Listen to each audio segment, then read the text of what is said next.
ఆరోగ్యం అంటే natural food, nature మంత్ర. ఇప్పుడే మీ ఇంటికి తెచ్చుకోండి. అంటే ఇప్పుడు మీరు సాయిరామ్ శంకర్ సినిమాలో చేస్తున్నారు కదా, చాలా గ్యాప్ తర్వాత చేస్తున్నారు కాబట్టి అంత ఆల్మోస్ట్ మీకు కొత్త జనరేషన్ మీ కళ్ళ ముందు తిరుగుతూ ఉంటుంది. ఎలా ఉంటుంది వాళ్ళ నుంచి మీ రెస్పాన్స్, అంటే రెస్పెక్ట్ కానీ, అంటే ఎలా? కొంతమంది మిమ్మల్ని తెలియని వాళ్ళు కూడా ఉండొచ్చు, కొంతమంది బహుశా ఒకరిద్దరు ఉండొచ్చు. ఎలా ఉంటుంది మీ ట్రీట్మెంట్? ఎలా ఉంటుంది? వినోద్ విజయన్ గారి డైరెక్షన్లో నాకు కొత్తదనమే తెలిసేది కదా, అంత మంచి డైరెక్టర్ ఆయన. మరి చాలా బాగా తీసేవాడు ఆయన. రామ్ శంకర్ గారు నాకు ఎంత ఎంకరేజ్ చేస్తుంటే అతని వల్లే సినిమా వచ్చింది నాకు. ఓకే, ఆయన ఏదో కింద ఎవరినో మాట్లాడడం కోసం వచ్చి నన్ను పైన చూసి మీరు మళ్ళీ యాక్ట్ చేయాలంటే మళ్ళీ యాక్ట్ చేస్తాను, డెఫినెట్గా బాగా చేయగలుగుతానంటే. మీరు చేయగలరు సార్, అంత టాలెంట్ మీ అన్నీ చూశాను సార్, నేను మీరే చేయాలని చెప్పి కూర్చున్నాడు అన్నమాట. ఆయన ప్రభుత్వం మీదే ఆ సినిమా చేయడం కుదిరింది. మరి ఆయనకి ఎప్పుడు థ్యాంక్స్ చెప్పుకోవాలి నేను. అండ్ ఓకే, డైరెక్టర్ కాకుండా కొత్త నటీనటులు ఇప్పుడు అందరు కాలేజ్ స్టూడెంట్లు ఎవరెవరో కొత్త కొత్త వాళ్ళు వస్తున్నారు కదా, వాళ్ళతో వాళ్ళు ఎలా ట్రీట్ చేసేవాళ్ళు? ఎలా మీ పట్ల ఎలా ఉండేది రెస్పెక్ట్ కానీ, ఎలా మీ మరి ఆ సినిమా ఎలా ఉండేది? ఆ సినిమా చేసేటప్పుడు మరి అక్కడ ఉండే టెక్నీషియన్స్, మిగతా ఆర్టిస్టులు, అసలు టెక్నీషియన్స్ అయితే నాతో మాట్లాడమే చాలని చెప్పి ఫోటోలు దిగేవాడు నాతో. అంత ఇదిగా చాలా బాగా జరిగింది ఆ షూట్. వైజాగ్లో చేసాము 20 రోజులు 10 రోజులు నాకు షూటింగ్ జరిగింది అనమాట. బయటికి వెళ్ళినప్పుడు ఆ షూటింగ్ స్పాట్లో అవుట్డోర్ షూటింగ్ అటు ఇటు తిరిగేటప్పుడు జనం మీద పడడం కానీ, ఫోటోలు దిగడం కానీ, కాలేజ్ స్టూడెంట్స్ కానీ చాలా క్రేజీగా ఉండేది. ఇంత క్రేజ్ ఉందా నాకు ఇంకా అనుకునేవాడు నేను. అది అలా ఉండేది. క్రేజ్ గురించి మాట్లాడితే మీరు తమిళ్లో హీరోగా చేస్తున్నప్పుడు రజనీకాంత్ గారికి, కమల్ హాసన్ గారికి మంచి టఫ్ పోటీ ఇచ్చారంట. అది ఎంతవరకు నిజం సార్? టఫ్ పోటీ అని కాదు కానీ ఆయన రజనీకాంత్ గారి సినిమాలు రిలీజ్ అయ్యి, నా సినిమాలు రిలీజ్ అయ్యి. నా సినిమాకు ఉండే ఆడియన్స్ నా సినిమాకు ఉండేవాళ్ళు, ఆయన రజనీకాంత్ గారి సినిమాకు ఉండేవాళ్ళు, దాని ఆడియన్స్ సపరేట్ ఉండేవాళ్ళు. నాకు పరోక్ కావ్దర్శన్ బిరుదు ఉండేదన్నమాట. పరోక్ కావ్దర్శన్ అంటే అందమైన రాజకుమార్ అని పేరు అనమాట. అంటే నేను అంత అందంగా ఉన్నానని నాకు ఆ బిరుదు ఇచ్చారనమాట. ప్రభుదాస్ పట్వారిని గవర్నర్, అప్పటి గవర్నరు, ఆయన చేతుల మీదుగా అవార్డు తీసుకున్నాను.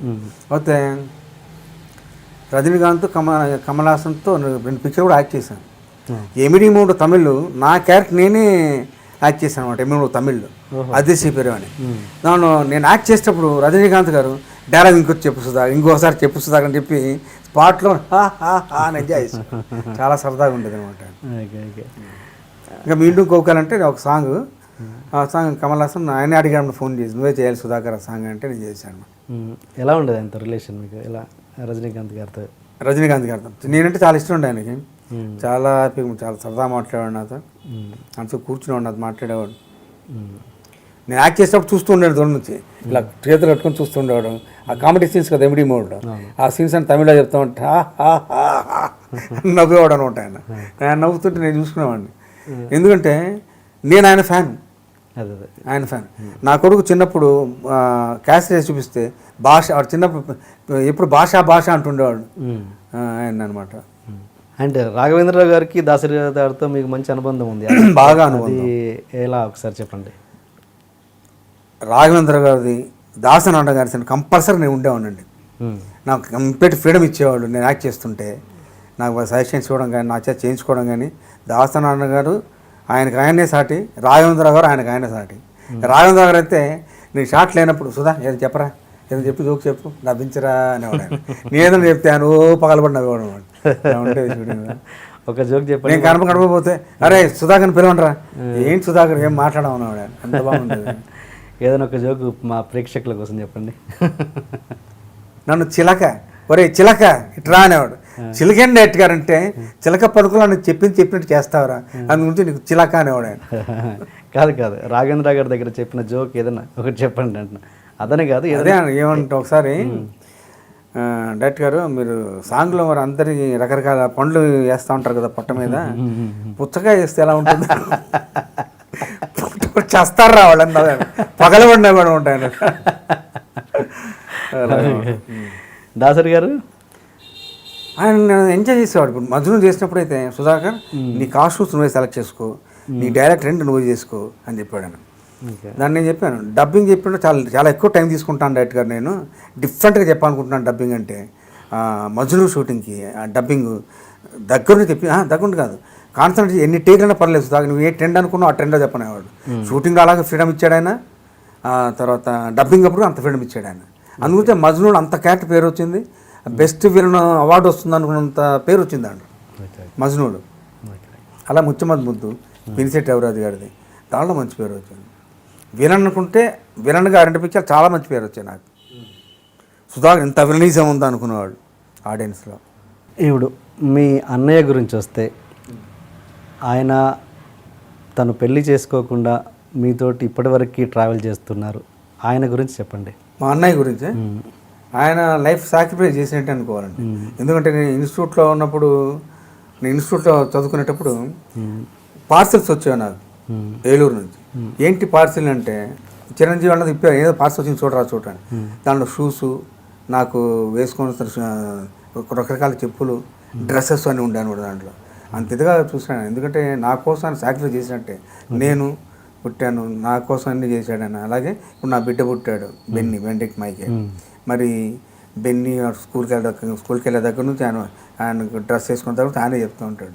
ఇంకా ఆల్ ఇన్ ఆల్, ఇంకా మిస్సెస్ బెన్నీ లేకపోతే నేను లేను, వాళ్ళిద్దరే మీ. ఈరోజు నేను ఇలా ఉన్నానంటే కారణం మిస్సెస్, బెన్నీ, మదర్, మా అన్నయ్య. అంటే ఈ రోజులలో ఇలాంటి త్యాగాలు అనేవి ఉండవు. మా అన్నయ్య లాగా సాక్రిఫైస్ చేసేవాళ్ళు ఎవరు ఉండరు. కుటుంబానికి ఆయనే మెయిన్. మా ఇంట్లో జరిగినా ఏదైనా సరే ఆయనే దగ్గర చూస్తాడు తప్పితే ఒక తండ్రిలాగా. మా క్రిస్టియానిటీ చిన్న బ్రదర్ సిస్టర్ మాకేం చెప్తారంటే, ఆయన నీకు అన్నయ్య కాదు, మీకు బావగారు కాదమ్మా, నీకు తండ్రిలాగా వాడని చెప్తారు అన్నమాట. అదే అన్నంత ఇదనమాట. ఇంత అనుబంధం ఏర్పడడానికి ఏంటి కారణం? అంటే అది సుకృత, పూర్వజన్మ సుకృతం అనుకోవాలి తప్పితే ఇంకేం అంటాను లేదు. దానికి వేరే వర్డ్సే లేదు దానికి. చిన్నప్పుడు ఎలా ఉండేవాళ్ళు సార్? చిన్నప్పుడు మీరు, మీ పెళ్లి కాకముందు చిన్నప్పుడు ఎలా ఉండేవాళ్ళు అన్నయ్య మీరు? నేను, మా అన్నయ్య, ఇంకొక అన్నయ్య ఉన్నాడు, చనిపోయాడు అని, ప్రసాద్ అని.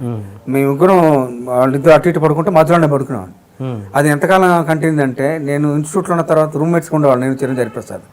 వాళ్ళు అటు ఇటు పడుకుంటే మధ్యలోనే పడుకునేవాడు. అంత అటాచ్మెంట్ బ్రదర్తో ఉండేది అనమాట. ఒంటరిగా ఎప్పుడు పడుకోలేదండి. తర్వాత పెళ్ళైన తర్వాత మిసెస్ పడుకుంది. తర్వాత మరి షూటింగ్స్కి వెళ్ళినప్పుడు శ్రీకాంత్ ఉండేవాడు. శ్రీకాంత్ టచ్ వాడంతా రూమ్లోనే ఉండేవాడు. నేను ఏసీ రూమ్లో ఉన్నా అంటే వాళ్ళు నాతో పాటు ఏసీ రూమ్లో ఉండేవాడు. అలా నాకు అటాచ్మెంట్ వాడు. ఒంటరిగా ఎప్పుడు లేనండి. ఒంటరిగా సినిమా చూడలేదు, ఒంటరిగా బయటకు వెళ్ళలేదు ఇంతవరకు.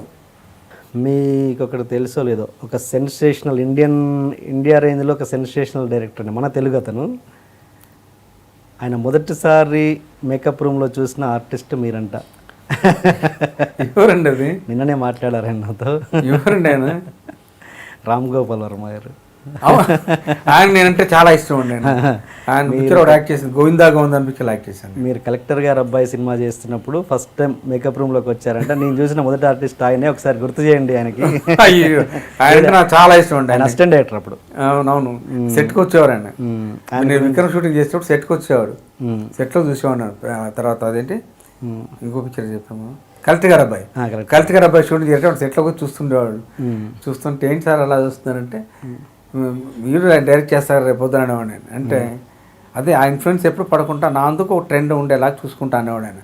అనేవాడు నేను పెద్ద డైరెక్టర్, గొప్ప డైరెక్టర్ అవుతాడు అనుకునేవాడిని. అలాగే డైరెక్టర్ అయినా ఆయన పిక్చర్ గోవిందా గోవిందా యాక్ట్ చేశాను ఒక క్యారెక్టర్. తర్వాత ఆయన ఒక హిందీ పిక్చర్ కూడా అడిగాడు నన్ను ఆయన. కాకపోతే అప్పుడు నేను ఆ మధ్యలో ఫ్లైట్ ఎక్కేవాడిని కాదు, ఫ్లైట్ యాక్సిడెంట్లో ఉన్నాను నేను. కాబట్టి మళ్ళీ ఫ్లైట్ యాక్సిడెంట్ అంటే చెప్పి ఫ్లైట్ జర్నీ ఉంటుంది కదా అని చెప్పేసి నేను బాంబే షూటింగ్ వద్దంటే ఆ సినిమా చేయలేదు. లేదంటే హిందీలో కూడా చేసి ఉండేవాడిని. And for more videos, please subscribe to iDream. Please subscribe to iDream. Please subscribe iDream. And please subscribe to iDream. For more videos, subscribe to iDream. please like, share and subscribe to the channel. Congratulations, iDream. Subscribe to iDream. Subscribe to iDream. So subscribe to iDream Media.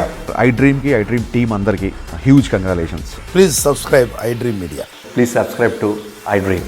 Subscribe iDream. Please subscribe to iDream. iDream అంటే నా కళల channel subscribe చేసుకున్నారు, నోరు తిరుగుతలేదు. మీరైతే గంట గుర్తు కొట్టండి. For more such videos, please subscribe to iDream.